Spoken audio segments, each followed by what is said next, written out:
The Gemara tells a story about Rebbe Elazar Reb Shimon, that means the son of Reb Shimon Bar Yochai. It's a long, complicated story. The part of the story which is relevant to us is that Rebbe Elazar Reb Shimon felt that he needed to do tshuva for an Aveda.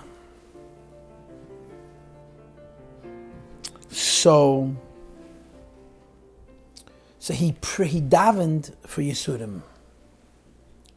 Or I don't know if the right word is davened for Yisurim. The Lashon HaGemara is he used to come home from yeshiva and lay in bed and he would say, "Come to me, my friends." And these parasites, these bugs would come and eat at his goof. The way the sugya goes is that there's an understanding that the Elazar Reb Shimon's Yisurim are called Yisurim Me'ahava. There's two stories. There's the first story with Elazar Reb Shimon, and the second story is with Rabbeinu HaKadosh. That Rabbeinu HaKadosh is considered Yisurim of Yira, and the Elazar Reb Shimon is Yisurim of, in other words, suffering, which has no rhyme or reason, no connection to anything negative, except that Yisurim Me'ahava. Chachafilu, the Gemara tells a story before about Elazar Reb Shimon feeling that he needed to bring the Yisurim onto himself. Anyways, he would go to yeshiva and teach. He would come home and get into bed and he would say, "Come, my friends, come." And these parasites would come eat at his goof. Underneath his bed, there'd be a puddle of pus from very, very unpleasant sores or illness of some sort. And his wife was healing him. She was giving him special bread and special birds and special sheets. Whole bunch of stuff. It was quite expensive, yeah. And every day she would prepare his bed for him, and in the morning his bed was saturated with blood and pus, and she had to clean it and replace it and so on. Until one day she overhears him saying, "Come, my friends, come." In other words, she overheard him, in effect, beckoning the illness onto himself.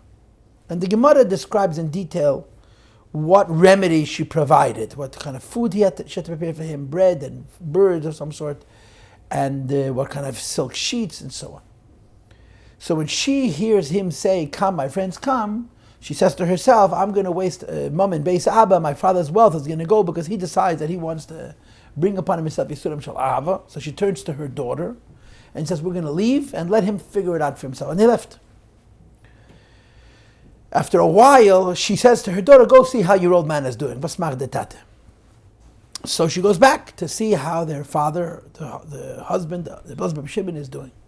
The daughter comes into the house and she sees that he has exactly the same treatment, the same bread, the same bird, the same silk sheets. Everything that her mother used to provide is being provided for him. What was the story? The story was that on the very same day that Mrs. Elazar Reb Shimon departed, because she didn't want to pay the bills of someone who decides that he wants to bring afflictions onto himself, there was a ship at sea that found itself in some kind of a nachshel, some kind of a turbulence, some kind of a whirlpool or something, some sort, and the ship was going to capsize. So the people on the ship davened that the Eibusha should help them, and it wasn't effective until they said, "Save us the schus of Rebbe Elazar Reb Shimon," and the waters quieted. So as soon as they landed at shore, they went to say thank you to Rebbe Elazar Reb Shimon. And they came to his home, they saw what he needed, and they provided it. So the daughter comes back to the mother, and she says to her mother that everything you provided is being provided for now by somebody else, and he's fine. So the mother says, "Oy bazeh, we're going to move back into the house, and we're going to pay the bills." This is a story in the Gemara. Now, what's the pshat in this ma'aseh? What does this story mean? What the story means is he was a Jew who had a need, and it was met, period. That he needed something, it was there. He didn't even ask for it. He didn't have to daven, there was no cause and effect. It was I guess I should say there was no proactive association between what he needed and what he got. It was a natural cause and effect. Because he needed such and such was provided as if it was the most natural thing in the world. Now, of course, the point of the story is, or what part of what you learn from the story, is that there's different levels of relationship between Hashem and His world. Right? We live in a natural world. And the natural world has rules, has laws. And the person is told that you're not allowed to rely on a miracle. You're not allowed to put yourself in a makam sakana. You're not allowed to put yourself in a dangerous situation. You're not allowed to act recklessly or take unnecessary risk. Because for most people, teva is real, nature is real. We believe everything comes directly from Meibishtin. But not everybody is zoyche to see the natural, the causal, in their daily lives. It takes a special kind of person, a very special kind of person, who not only does Hashem provide for him what he needs when he needs it, but Hashem provides for him what he needs without him even having to ask for it. It just happens. It's really the highest level of tzaddik, where his natural physical life is naturally in tune with the Eibishter, and his needs are the nature of the world. This is a very, very high level within tzaddik itself. There are many levels of tzaddikim, and there are a lot of variations within the levels of tzaddikim. Not all tzaddikim are in such a high madrege. For example, when this, of course, what I'm about to say is brought in Chassidus, the Maamar Chassidus that contrast Rab Shimon Bar Yochai with Chania Magal, right? The sugya of Shvachim. That Chania Magal made it rain through davening. Rab Shimon Bar Yochai made it rain through learning Torah. But there's differences. Chania Magal prayed, he davened for rain. Moreover, he was mafsebet for that to persist. Because the first time he davened, it came in the wrong way. The second time he davened, it came again in the wrong way, in a different wrong way. And it was only on the third try that it rained the way he wanted it. So there's 2 points here. Point A, it didn't rain till he asked. HaKadosh Baruch Hu mis'ava l'tfilasam shal tzadikim. If he wasn't going to daven, it wasn't going to rain. And point B, when he davened, he didn't immediately get exactly what he needed. He had to tweak it. He had to fine-tune it. So here's a tzaddik who has a moedenik koyach tefillah, an incredible power of prayer. And he has a power of prayer that can affect that there should be rain in times of drought when there's no water. But nevertheless, there is a need to reach out to HaKadosh Baruch Hu. You have to ask. Moreover, you have to work it through until the rain comes the way you want.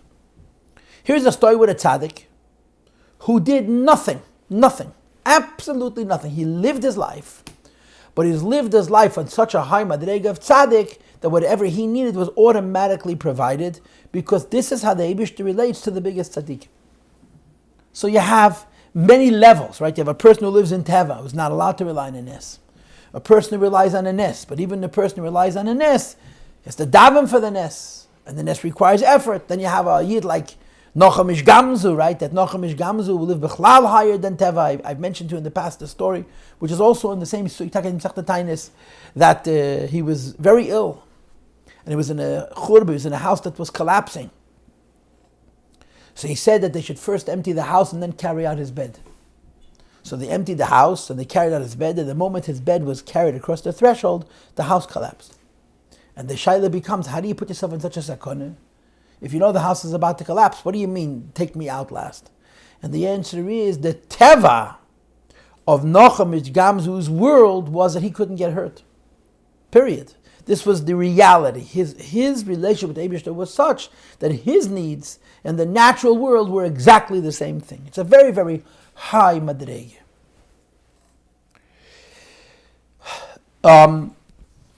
To give you some examples for this, just examples, maybe not to the same madrege, but examples. We have what says in Chazal about Asa B'Shul Shetasasher, that in the times of the Beis HaMikdash, when you gave Meiser, you got 10 times as much as you gave. And there's the famous story that when you diminish the amount of Meiser you gave, you automatically diminished in your Parnasa, because there's a direct cause and effect between how much tzedakah you give and how much money you earn. We have, the previous Rebbe has a Maamar, Tshurim Mirei Shamon, Tafresh Peites, where he describes an interesting thing. Yidden used to go to the Beis HaMikdash 3 times a year, triannual pilgrimage. And they left their houses and cities abandoned. And Israel, Eretz Yisrael, was never surrounded by friendly neighbors. A neighbor could just walk in and Eretz Yisrael was there open for the taking. And Yidden came back after they went to the Beis HaMikdash and they found a nochash, korach al Pesach Beisei, a snake, a venomous snake had wrapped itself around the door.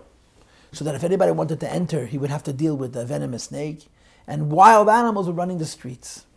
So the Friedrich Rebbe observes that when a Yid came home after being a Regel, and he found his city intact, and his house intact, and his belongings intact, and he saw wild animals patrolling the streets, and venomous snakes at their doorposts, they weren't surprised. Why? You do what the Eibishter wants, and the Eibish does what you want. And the previous Rebbe is trying to give the impression that it was a natural thing, or it was perceived by them as natural. Natural because in God's world, you do what God wants, God does what you want. But like I said earlier, there's many madreges in it. The highest madrege in it is represented by this story of Reb Elazar ben Reb Shimon, where he doesn't even ask. He doesn't even have to ask. And Reb Shimon bar Yochai, you'll see inside the story of Reb Shimon bar Yochai is going to be discussed, the Mitzvah Shem soon. And this is called Teirasa Yom Nosei. This is called Teirasa Yom Nosei. Technically, Teirasa Yom Nosei means a person who learns Teira all day long. It doesn't work. And he learns Teira, and the Parnasa, he doesn't provide Parnasa for himself. His Parnasa is provided by somebody else. But and the Gemara says about Teirasa Yom Nosei that many people tried it and failed. Only a few people gedult, only Reb Shimon v'Chaveirav. Teirasa Yom Nosei is something which is very uncommon. Most people can't do it. Now, of course, the question becomes, why not? Your person could learn Teira day and night, and somebody else could support him. And the answer is that Teirasa Yom Nosei doesn't mean you're learning Teira all day and all night. Teirasa Yom Nosei means that in your Teira, you're serving Hashem. In your Teira, you're Dovak and the Eibishter. You see, normally, Teira alone, kol ha'omer ein li, ela Teira afilu Teira ein li. If a person learns Teira only, it's an intellectual thing, it's an academic thing, it's a scholarly thing, it's a pleasurable thing. If a person learns only Teira, they don't have a relationship with the Eibishter. The relationship with the Eibishter is tefillah, is davening. So you have to stop learning Teira in order to daven. The davening creates your relationship with the Eibishter, and then the relationship is enhanced further by your limud Teira. A Yid who learns Teira, only learns Teira, doesn't daven, and the Teira creates a bond with Hashem, this is much, much more than not working. This is a person who's so in touch with Elokus that simply by learning Teira, which is an exercise of the mind as opposed to the heart, which is tefillah, he has a connection to HaKadosh Baruch Hu. So Teirasa Yom Nosei isn't simply about how many hours one sits and learns. It's about the idea that Teira alone connects you to HaKadosh Baruch Hu. For Teira alone to connect a person to HaKadosh Baruch Hu, they have to be in an incredibly high madrege, because for most people, Teira alone, the Mishnah says, I'll just tell you a story. I'm not saying that this is this madrege, because I don't think it is. It's just like a Shmaka Maise. It's brought in the Sefer from Reb Nissen, I believe, yeah? That in France, the Mashpia, the Menahal, the everything was Reb Nissen Nemenov. But Reb Nissen was by no means the only tzir in France, in Brenois. There was Rabbi Yosef, there was a lot of tziyurim. There was Rabbi Yosef, there was Rabbi Yosef, and so on. But of course, there was Rabbi Solneach. Solneach HaGadol could have been Reb Nissen's father, literally. I think Rabbi Solneach's oldest son was the same age as Reb Nissen. Rabbi Solneach was a very big chassid. And when he came to Lubavitch, he started to daven, and his davening made him sick. And the Rebbe Rashab either called him, or whoever the arrangement was, and told him a derech and aved of Teira. Not to daven, but to learn. Now, Rabbi Solneach davened anyway. Rabbi Solneach davened. But there's tapes, audio tapes of Rabbi Solneach davening. What the Rebbe didn't want to do was a davening of meridus, of hisrakshus, of burning out self through tefillah, because it made him sick. So there was a fabrengen. This is described in this Sefer. There was a fabrengen, and they were sitting at the fabrengen. And Reb Nissen, as we all know, had one priority in this life, which was to break yourself, Kabbalah Seil, Eskafia, and Avedas HaTefillah. And he was doing his regular thing that you have to do, have Kabbalah Seil, and you have to daven with a lot of hisrakshus. And if a person doesn't daven, a person doesn't emotionally engage with HaKadosh Baruch Hu, then the Chassidus isn't Chassidus. So Rabbi Solneach, who sat by Reb Nissen. He was 20 years his senior, like a child. Azab bittel. Reb Solneich says to Reb Nissen, it's not true. Mira the Rebbe gave my Seder for the Torah. The Rebbe Rashab in Lubavitch told me that I shouldn't daven with this kind of fire because it made him sick. I should learn Torah. So Reb Nissen snaps back. Du bist a neshama d'atzilas. For you Torah works because you're a neshama d'atzilas. For the rest of us, there must be avodah. And that's the real issue when you say Torah Sayim Nasi. Torah Sayim Nasi means I learn Torah day and night. Torah Sayim Nasi means my skashas and alakus comes from Torah and Torah only. And there's a bittel in it, and there's no yeshus, and there's no hergishatzmei. This is deep, and it's rare. So very few people are holding in the madrega of Torah Sayim Nasi. Al pichsidis, a person who's mekushet alakus through Torah only and doesn't need tefillah is the madrega b'chol meidecha. It's madrega of yechida. Because if you're serving Hashem on a level lower than b'chol meidecha, then if you can have only Torah and you're not going to have tefillah, then it's going to be not the way it's supposed to be. So Torah Sayim Nasi is rare. It's very rare. Because Torah Sayim Nasi is much, much more than sitting and learning. Torah Sayim Nasi is sitting and learning that in the Torah alone, there's a dveikis in the Meibish. This is point A. And then, of course, comes point B. Assuming somebody is genuinely on the level of Torah Sayim Nasi, meaning to say that he doesn't need to daven. Torah alone creates a bond with HaKadosh Baruch Hu. So there's another statement which goes along with it, which is melachta nasis ayedei acherim. Melachta nasa de acherim. They don't have to do anything. Others do their work for them. This is the Lashon HaGemara.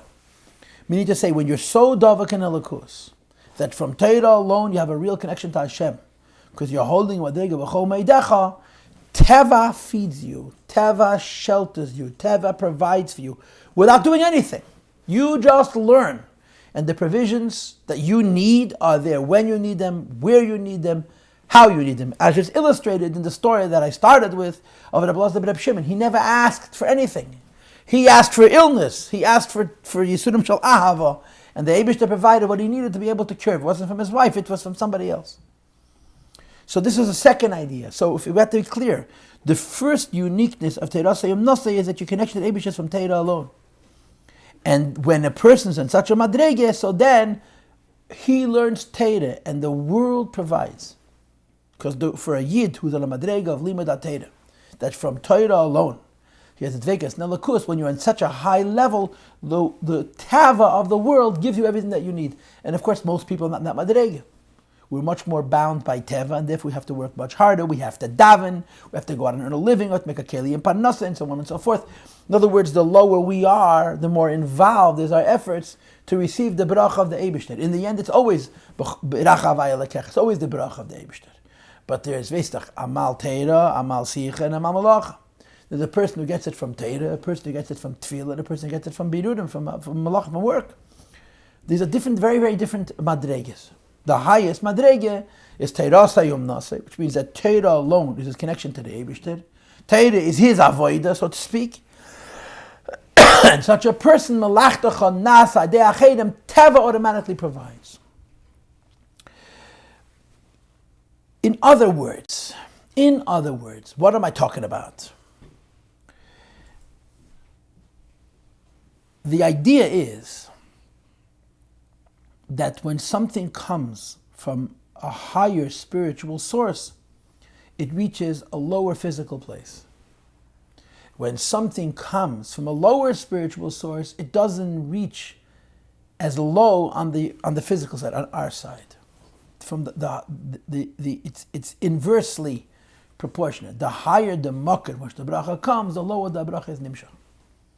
The lower the source of bracha, the more limited the reach of the bracha and its ability to change teva and so forth and so on.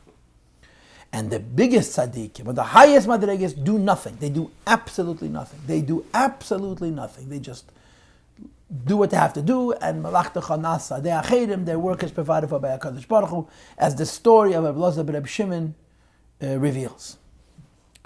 Why am I giving this introduction? Because we're doing our second class on Padah B'Shalom Tafshin Chavav, and I think we're going to have 4 shiurim on this Maamar. Today's the second. We did the beginning and the end last time. Today, with Hashem's help, we're going to be doing Sif Gimel and Sif Daled.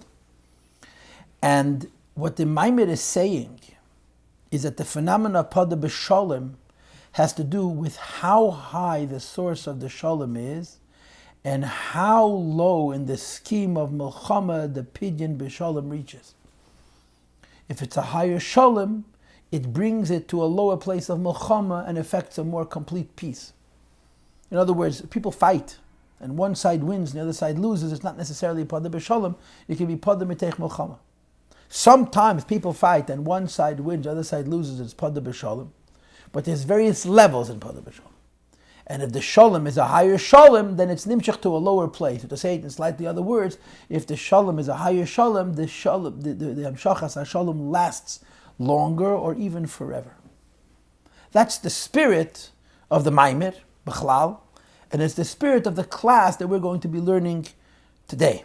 And you'll see, Mitzvah Hashem, the Rebbe is going to talk about the idea of something coming from a very high level and therefore extending to a very low level. And he's going to tie it into Torah, and specifically to the Torah of Rabbi Shimon Bar Yochai. So now that I've given you this introduction, let's go to Sif Gimel, which is on page Mem Vav, and read inside. V'yuvon zeh behegd. To explain all of the questions that we had in the last shiur on the pasuk Padah b'Shalom. In one place it says Shalom, another place it says all three things, Torah, Aved, Gemilas, Chasadim, and all kinds of other questions. And if you remember the last shiur, we learned the beginning and the end, so we actually answered the questions, not only asked the questions. It says the Rebbe Hegda Mashakot brings the pasuk Yeducha Havaya Kol Maasecha. All of your actions do hayda'ah to you. That means they submit, they accept you. V'achasidecha yevarchucha, and your chasidim give you a bracha. So what the Rebbe Rashab does on this pasuk, Yeducha Havaya Kol Maasecha v'achasidecha yevarchucha, which is a grand total of 6 words, in his Maamar Padah b'Shalom Tafresh Ayin Hey, which is the source of this Maamar Padah b'Shalom Tafshin Chavav, they say that in this pasuk you have a very high source, which is therefore coming to a very low place. Yeducha Havaya Kol Maasecha is a very high source, and therefore v'chasidecha yevarchucha is coming to a very low place. So let's read it. Okay, I'm sorry. It's written in the Zayah, the Pidish yevarchucha. Let's start with the last word of the pasuk, yevarchucha, to bless you. Says the Zayah, it's 2 words, yevarchu kai, to bring a bracha to what's called kai, and kai means malchus, right? You have zeh, which means this, and kai means approximately this. Kai goes on malchus. The Rebbe Rashab explains in the Maamar of Padah b'Shalom Tafresh Ayin Hey, the Koi who Malchus. Koi is the lowest level, Malchus. And Yevarchu Koi, the idea of bringing a bracha to Koi is Lahamshach Gili Erbe Malchus, to bring a revelation of light till Malchus. So Yevarchu Koi means that there's a bracha which is brought till Malchus of Atil, to the lowest level, so to speak. Says the Rebbe Vaiter, the V'nemar V'chasidecha Yevarchu. That this bracha to the lowest level, which is called Toi, comes from Chassidim. Right? You know that there is Tzaddik, and there is Yashar, and there is Chassid. Right? I'm missing one. There's 4 madregas. But Chassid is the highest madrega. Says the Rebbe, this bracha to Koi comes from a Chassid. The Hamshach became Chasidecha Davka, only Chassidim, who are on a very high level, higher than Yashar and higher than Tzaddik and higher than all levels, can bring a bracha till Koi, till Malchus. V'ha'inyan, what's the pshat? Where do you see that because the bracha is coming from Chassid, it comes to the lowest level, which is called Yevarchu Koi? The first half of the pasuk, the Zeh Shechasidecha Yevarchucha, the idea that a chassid brings a bracha till Malchus is bismiches, ubehemshech follows the first half of the pasuk, Yeducha Havaya Kol Masech. That all of the Eibish's creation in their relationship with Havaya do an act of Yeducha, Hidah. Explains the Rebbe, Ki Hamshacha b'Malchus Shaydei Chasidech. The idea that Chassidim bring a bracha till Malchus is mimokam nailam, it comes from a very high level. Parenthesis, it ain't safe, shalamaylam ishtalshos. God lives above ishtalshos. And of course, later on in this Maamar, you're going to see that it's not just very high, but it's incredibly, incredibly deep. She'ein shayach b'yasog. How high a level of godliness comes down through Chassidim into Yevarchu Kai, into Malchus, a level of godliness that you can't understand at all. All you can do is have Hida'ah, that means submission. Yeducha. So it says, Yeducha Havaya Kol Masecha, means it's a relationship that Masecha have with Havaya that's called Haidah. Havaya is a Lakus, right? The Lakus you should be able to understand. A Lakus you should be able to relate to. Here it says, Yeducha Havaya Kol Masecha, because the Havaya, which we're discussing here, is a Havaya that you can only accept, submit. Haidah is a Davar Achi Chitzani, right? Submission, acceptance is a very external, a very superficial thing. But Haidah is how you relate to something which is completely beyond your comprehension. Something you cannot understand at all, you have to accept, you have to submit, right? Like Chassidus explains, Meida'ani is the highest Inyan, which is why you're submitting and not understanding and so forth and so on. So Yeducha Havaya Kol Masecha means that there's a Madrega of Havaya, which is so high that the only relationship we can have with it is Haidah. And this Havaya, the only relationship we can have with it is one of submission, is Yevarchu Kei, is brought down through Chsidim till Malchus. And again, the point is, since it's coming from such a high level, Yeducha Havaya, it comes onto such a low level, which is called Yevarchu Kei. V'hamshacha misham, and it's brought down from this highest of levels. Parenthesis. B'eifin the bracha, in a way which is a bracha. And in the next paragraph, you see that the concept of bracha is that it's secured and guaranteed. And it's Bekeach Chasidecha Dafka. Only Chassidim could bring the two things connected. So you have here three things. You have Yevarchu Kei, the bracha is coming all the way to the lowest levels. You have Yeducha Havaya Kol Masecha, that the Sheidish bracha is the very highest Madregas. And then you have the Shatchen. What's bringing together the very highest level and the very lowest level of Chassid? Because only Chassidim have the koyach to bring from such a high level, and therefore to bring it to such a low level. Says the Rebbe in the next paragraph, we want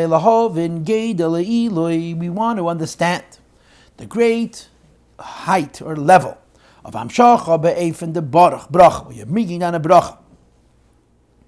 There's a level of godliness to which you can have no meaningful association. You can't understand it, you can't feel it, you can't intuit it.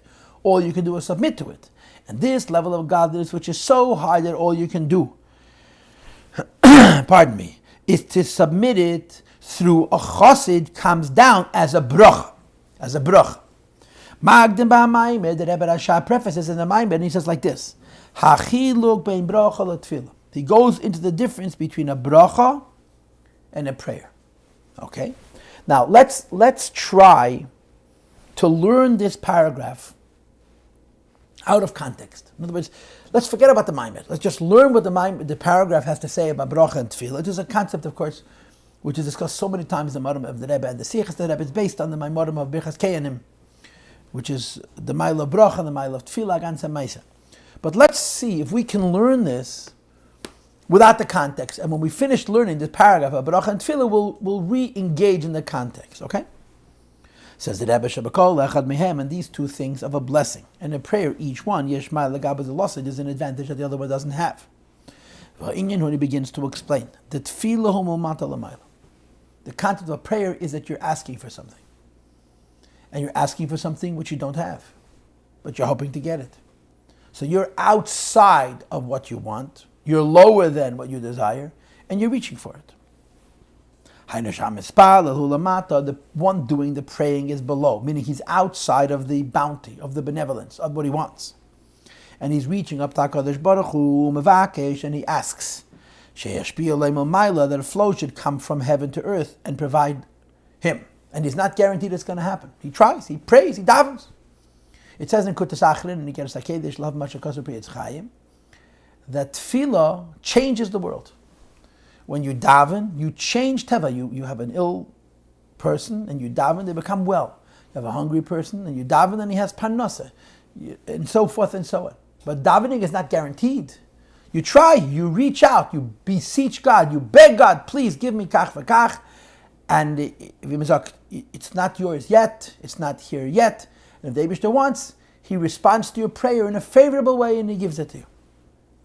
On the other hand, the bracha is milmayla lamat. A bracha is from the top down. In other words, the one giving the bracha is above the root, from which the bracha is coming. They bring it down from heaven to earth, meaning to say a person needs something.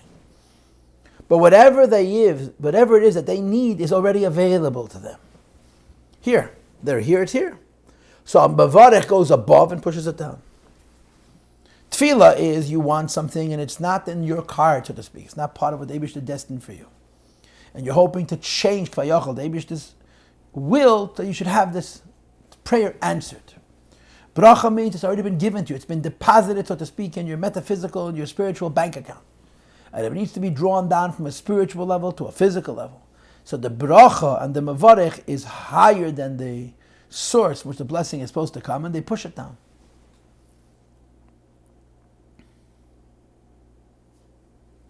Vezehu, which explains why shabracha b'derech tzivui. It's spoken as a command, as if you're forcing Hashem to give it to you, as opposed to prayer, which is a request. Whereas, since the one giving the bracha is above the root, where the bracha is going to come, he's in a position to almost command HaKadosh Baruch Hu to say, listen, this Jew has this coming to him. It's already in his spiritual source. Give it to him in fact. Vezehu, which explains why not everybody can give a bracha. Since the concept of a bracha is two things. Number one, that whatever it is you're giving a bracha about already is in the possession of the one being blessed, but on a spiritual level, and it needs to be brought down from the spiritual to the physical. And it takes a special kind, and in order to bring it from the spiritual to the physical, you have to be above it and give it a bracha. Only special people can do that. They go above the source where that gift or that offering is already the property of this person in need and pushes it forward, pushes it down. By Avraham Avinu, it says, Avraham Avinu was told he has the power to give brachas. Because bracha means that you're accessing something which the Eibishter has already provided for a certain person and bringing it down from a spiritual level to a physical. I'm reminded of a story that I've told before. The person with whom the story occurred told me the story himself. He had many brachas from the Rebbe, huge brachas from the Rebbe. And the brachas were not being actualized. So he came to dollars. And the Rebbe gave him $1, bracha v'atzlacha. And he looks at the Rebbe, he says to the Rebbe, Ich will eincashen the brachas. I want to cash out, I want to withdraw, I want to liquidate, in other words, the brachas that the Rebbe is giving, I want to actualize them. And the Rebbe turns to look at him, takes another $1 and, very characteristically swings it over to him and says, Amen, so mekuyim v'eren b'peil. Amen, it should happen in actual fact. The Rebbe gave him all of these brachas. And now the Rebbe is giving him a bracha on the brachas that it should come down into the physical world. Amen, so mekuyim v'eren b'peil. So the idea, of course, is that sometimes you have something and you don't have it. Because it's here and you need it here. And the mevarech goes above the source of the bracha and brings it down. And therefore, not everybody can give a bracha. Udalei kibet tefillah. This is different than prayer. I'm 8 lines from the bottom of page Memvav. Shkol echad yochal l'spal. Anybody can daven. Moreover, shkol echad nitztavel l'spal. We're commanded to daven. I've mentioned many times what the Gemara brings, HaKadosh Baruch Hu misavel l'tfos and tzadikim, that sometimes Hashem doesn't give us what we need because He wants us to ask. Davening means to ask. The famous story to Baal Shem Tov, which I've told you in the past, about this Yid who as a child had a very hard life and promised himself he would never ask the Eibishter for anything. And the Baal Shem Tov saw they're supposed to have Ashiras, but that he wouldn't have it till he got it. So the Baal Shem Tov came with an army of Talmidim, ate this guy out of life and limb. They made him so poor that he asked. And the moment he asked, the Ashiras came. Tefillah is not only a permission, and a right, it's an obligation. You have to ask. Everybody can daven. Because davening is malmata lamayla, meaning I'm outside of what I want. I don't have control over it. The Eibush does. And I'm asking him for it. As opposed to bracha. When you're talking about a bracha, the one who's giving the bracha has to be able to raise himself above that source from which the bracha is coming. And therefore only special people can give brachas. That's what makes bracha special. Bracha is special because a special kind of person can go above the source where the bracha is and bring it down. In other words, the one side of bracha is that it's a guarantee to work. It's a guarantee to work because it's already yours. The downside of bracha is it only works if it's already yours, if it's in your spiritual source, in your bank account. If the Eibishter hasn't given to you, in other words, a bracha works when the Eibishter gives you something. And it's here, it's beruchnis. You need to bring it begashmis, you have to get a special kind of person to give you a bracha, to bring it from the spiritual level to the physical level. So the upside is that it's for sure, certain to work. And the downside is that it's only those things where the bracha is already yours on one level and bringing it to a lower level. Says the Rebbe de Betfil, as opposed to prayer, Shiba Kosha, you're asking for something which you don't have. Shamshich was hashpa, that Hashem should bring forward a flow. Ein vados, there's no certainty. Shetismali, Abba Kosha, the request should be granted.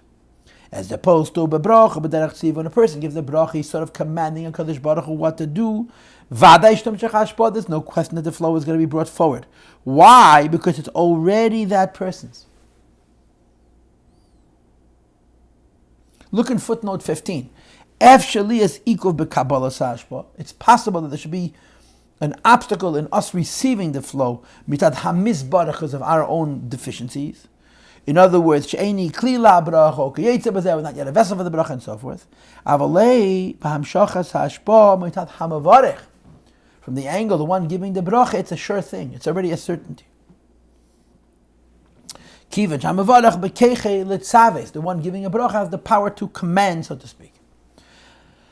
And in davening, you're asking. So the ma'ila of bracha is that the Eibishter already gave it to you spiritually, and you have to bring it down physically. So it's certainly going to come down. But it requires a special person to be higher than the source of the bracha to bring the bracha to you. Continues the Rebbe 4 lines in the bottom of page Memvav. So far we made bracha better than tefillah. Because bracha is reaching up to a spiritual bank account and pushing something down with a certitude as opposed to tefillah. But what's the mile of tefillah? Ba'amshocha what you bring down. In other words, prayer is not certain because you're underneath the prayer, you have no control. But prayer, if it works, is creating something where nothing existed before. It's not bringing down something which the Eibishter gave you spiritually, and you're bringing it down from a spiritual over to a material level. You're bringing something to yourself which you have nothing, you never had any rights to. You have no relationship with it at all.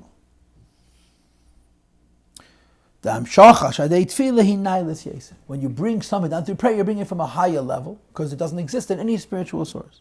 The inyan bracha, because the bracha means lahamshich mashakvar nimtza b'hamok. You're bringing down something which spiritually is already yours. You're bringing it to physical level. V'lei davar chadash, it isn't new.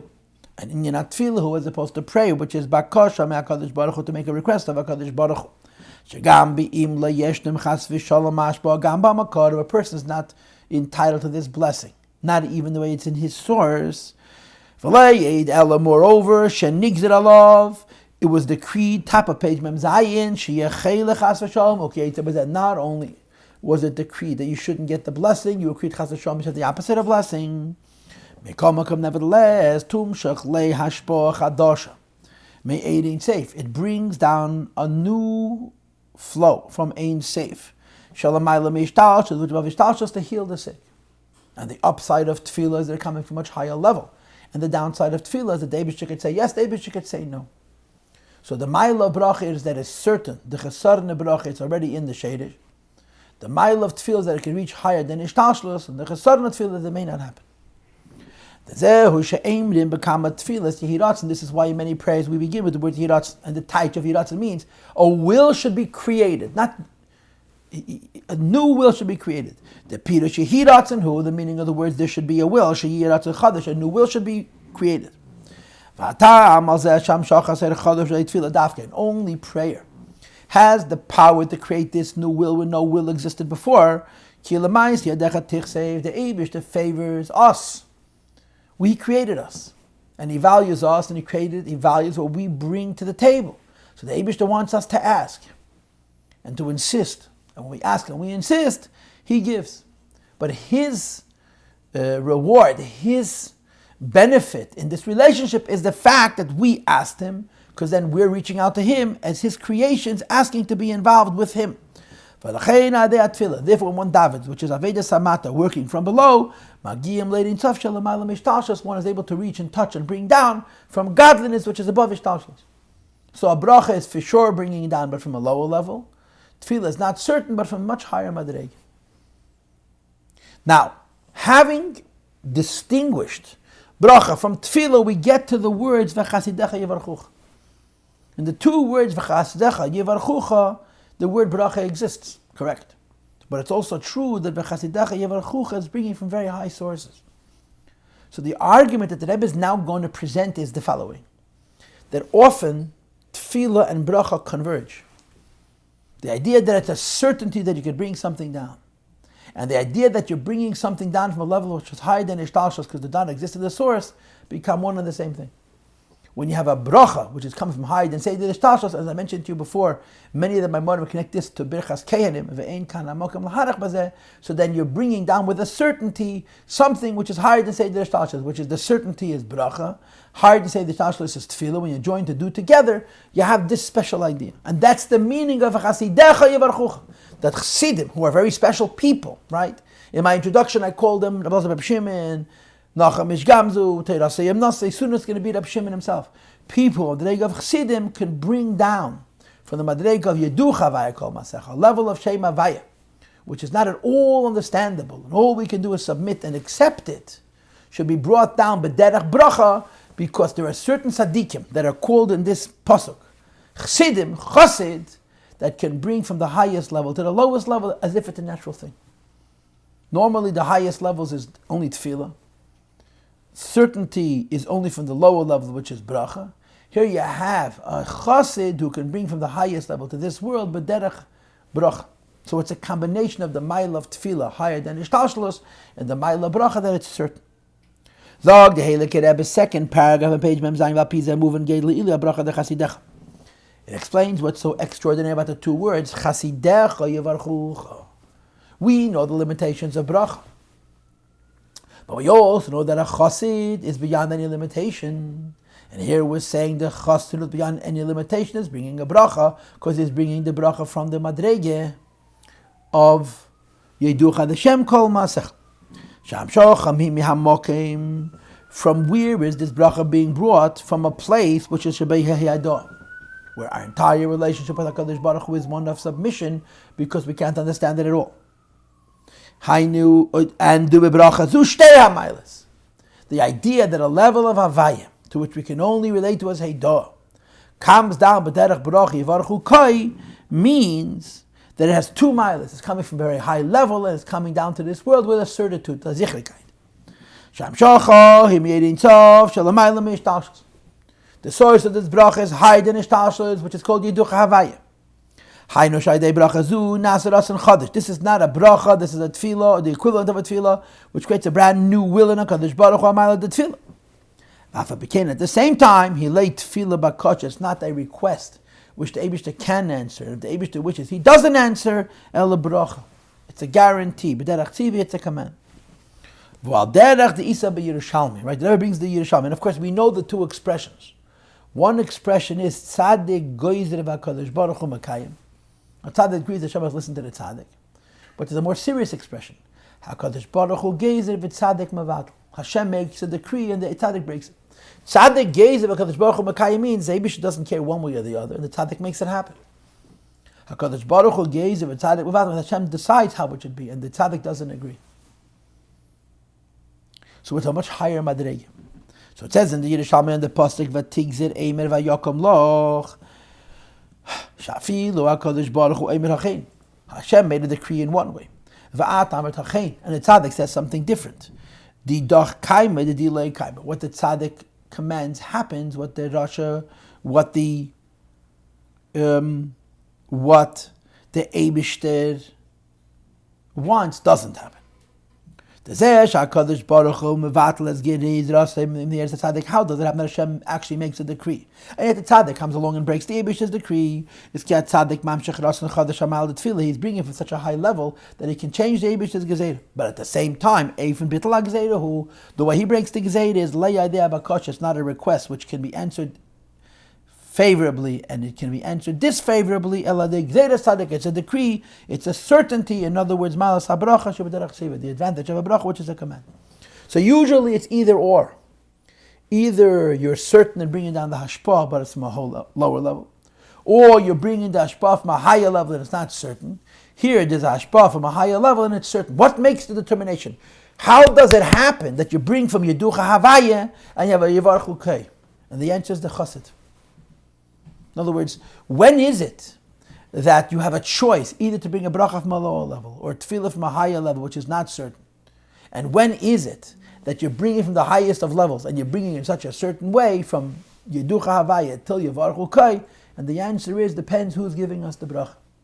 And if the bracha is coming from a chassid, the bracha comes from a chassid, so then those opposites join.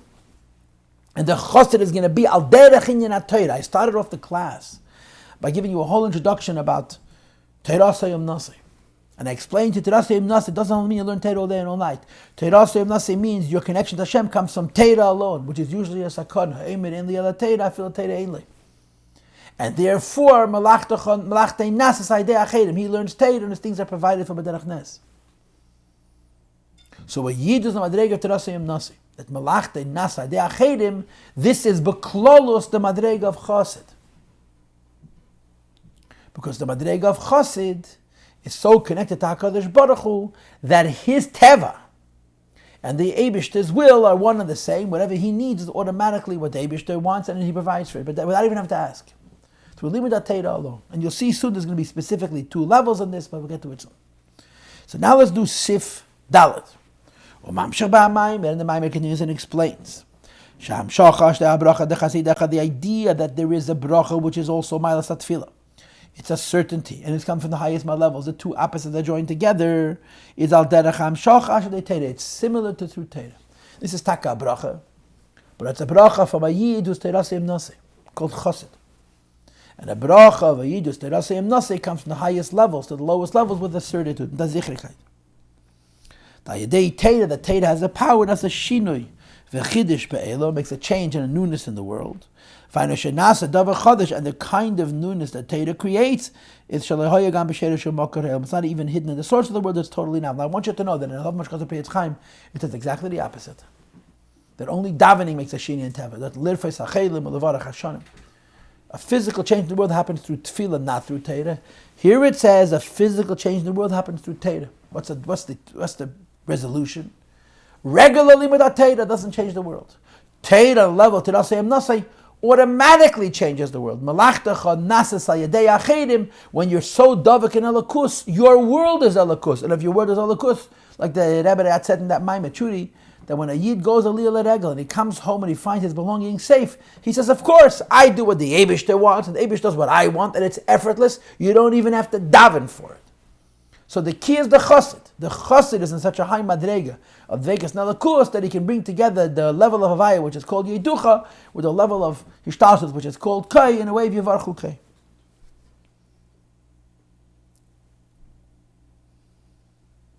V'hashinui v'achidish, and the novelty and change, which this tzaddik, which this chassid, who's a madrega of Torah Yom Nasi, is able to make in the world as labor derech bakasha kibetfil. It's not a request. And of course, a request means that you're outside of it and you're asking for it. It's automatically. And he gives you the example from Rav Shem Bar Yochai, which I mentioned to you in the introduction. We started the class by contrasting Rav Shem Bar Yochai with Chenia Magol. And I told you what the Mishnah says. Chenia Magol davened for rain. And the first time he davened, it didn't come right. The second time he davened, it didn't come right. Only the third time it came right. Mashenkin, the Zayah tells the story of Shem Bar Yochai, where he was sitting and learning. And Yidden needed rain, and they came to ask him that he should daven for rain. He didn't even ask them what they wanted. He didn't even tell them hello. He called together the Chavrai and started teaching Torah on the pasuk Hini Matevim Anoim Shavasachim Gam Yochad, and it rained. So Rashbi brought rain, like Chenia Maga brought rain, but one davened, and one didn't even do anything. He just learned Torah. And when you're learning Torah on a madrega of Torah Yom Nasi, that's how much power one has. Says the Rebbe, Okmei Rashbi, for example, Rav Shem Bar Yochai, Shehim Shechidis Geshama de Amiras Torah, brought on rain through saying Torah. And it wasn't even a Torah connected to rain. There was no kavanah on the rain, happened to the Rachman Meil. That physical rain should come down onto this physical earth. After it was decreed by the Eibush Tekvayachal. Shati Yatzirat Geshama, the rain should stop. So if the Eibishter decided it's not going to rain, how could it rain anyway? Says the Rebbe, is Hamshachas Ratzon Chadash. You're creating a will which is above the will where the Gezerah happens from. And then the rain comes in spite of the gezerah. Nevertheless, he says Teira. Moreover, it happens passively with very little effort, without any work, and nevertheless the rain comes down. So here you have again the two things. A Yid is learning Teira. He's not even engaging in the world. And at the same time, the certitude of the need being provided for is also there. Why? Because he's on a level of Teirasei Nasi. On a level of Teirasei Nasi, there's no separation between Gashmis and Ruchnis. Whatever you need is automatically there. V'yashleima, says the Rebbe, the Mashikosa Ba'Maimon, when the Maimon of the Rebbe Rashab points out, Sham Shocha de'abrocha b'chasidechok me'ashba de'ateira. That if you want to understand where Teira and Bracha and Tefillah converge, you have to look in Teira. Hu leirak b'dei lahavi dugma. It's not just an example.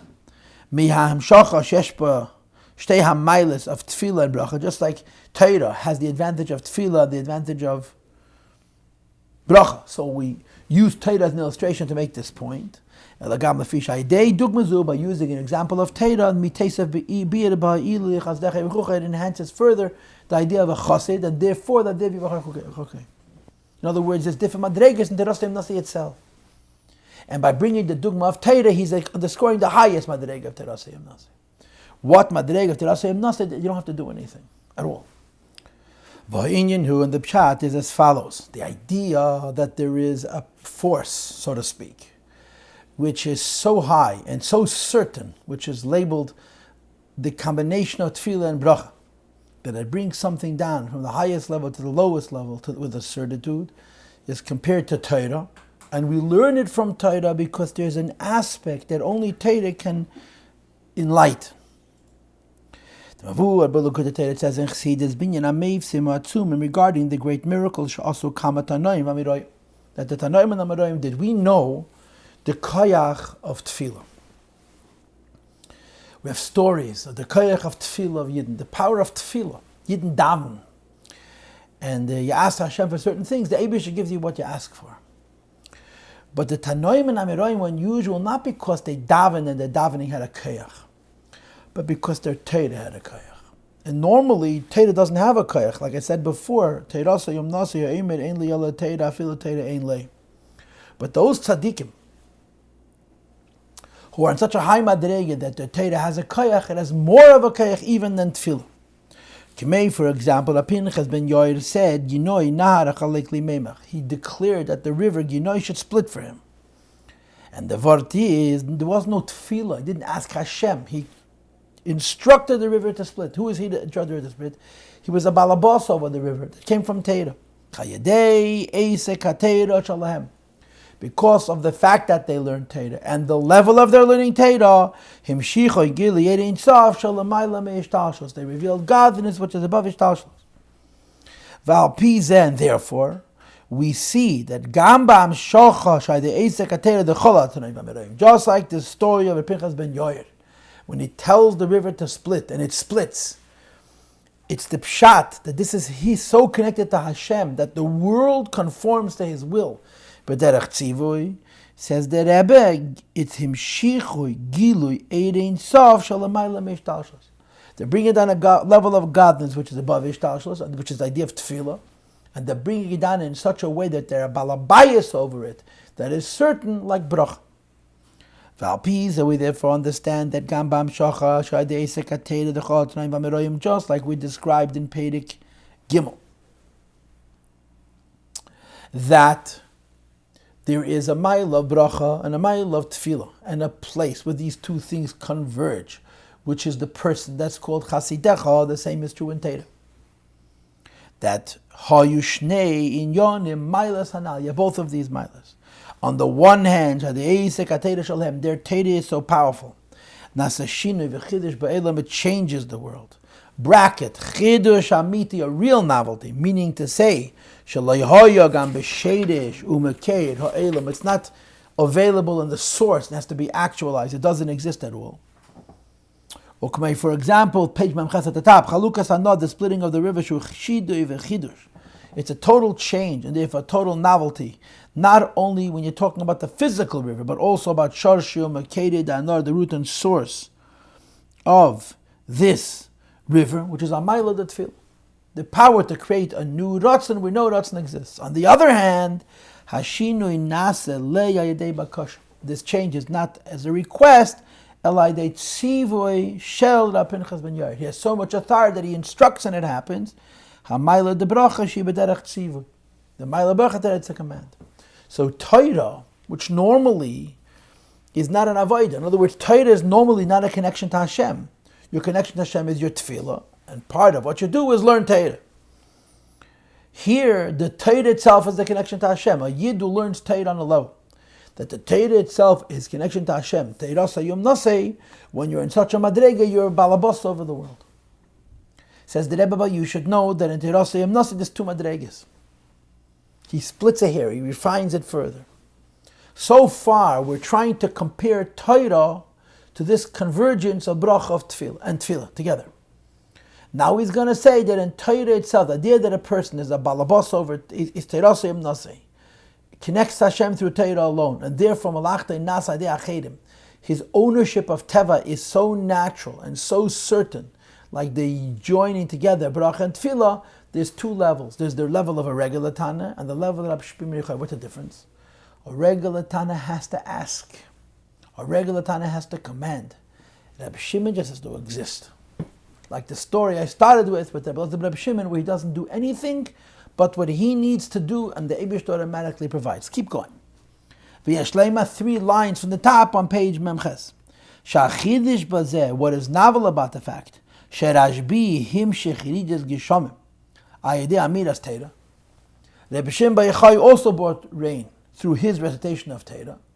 But you should know that Rabbi Shimon Bar Yochai is bringing down rain through his recitation of Torah is actually higher than Rab Pinchas ben Yair's Ginoi Nahar Chalek Limemach. Why? Because the Meivse Ma'atzumim she'asu kama Tanoim v'Ameroim. It's taket true that there are Tanoim and Ameroim who perform incredible miracles al yedei eisek HaTorah shalahem through the level of their learning Torah, but there's one limitation. Sha'ashinoi be'elim she'asu kol Tanoim v'Ameroim ade'atzivoy v'agezeda shalahem. They have to ask for it. They have to command it. Not that they have to ask for it and they may get it, they may not get it. They're a balabas, they're certainly going to get it. But at least they have to say it. In other words, their harmony, their being in sync with the world is very great. That what they need, they have. But it's not so great that the world gives it without them asking. They have to say, Ginohi nara pseiklach meimach, pseikli meimach. Like Shibachas ben Yorish at Siva v'Gozer al Nor she'achlak esmem. He has to command the river to split, as opposed to Rashbi. Va'achidish the Yiridas Motor ayedi amiras Torah Rashbihu. Rabbi Shimon Bar Yochai also makes it rain by learning Torah. Says the Rebbe shegam shebahadrush she'oma loyhoyet tzivoi klau. He said Torah on the pasuk kenimate v'manoim shevzachem gam yochad. The Rebbe once said, because it's the union of Avas Yisrael, so it brings a bracha to Yidin Begashmis of rain. There wasn't even a trace of association with what he wanted in the Torah. It was simply a Torah. Mikomo came still, Amidas Torah Shalei Nasi Yidas Geshamim. His Torah brings down rain. So what the Rebbe is showing you, if you have all of these different levels, right, and the lower you are, the more involved and complicated and uncertain is that what you ask from the Eibush you're going to get. And the process of getting it is more involved. The highest madrega is through Torah. But one madrega of Torah at least you have to command. Another madrega of Torah you have to do nothing except do what you have to do. And the Eibush does what he has to do. Mikomakam, nevertheless, the Amiras Torah Shalei, Reb Shimon Bar Yochai's Torah, Nasa, Yiridas Gesham made it rain.